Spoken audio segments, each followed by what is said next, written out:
I will talk about how can you disable this sign or know how you can do that on your Truecaller app.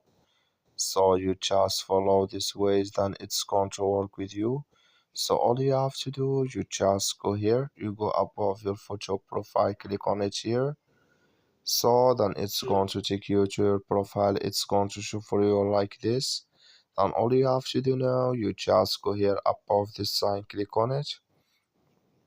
So then it's going to take you to this list, it's going to show for you like this here. Then you click here on block, just click here on block.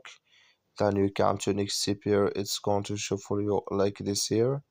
Then you go down, just keep going down here.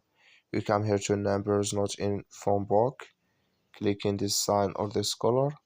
Like you see color, it's gone, that's mean numbers not in Phonebook disable with us now. That's all you have to do. I wish you a great thank you for watching. Don't forget to support us by liking, subscribe.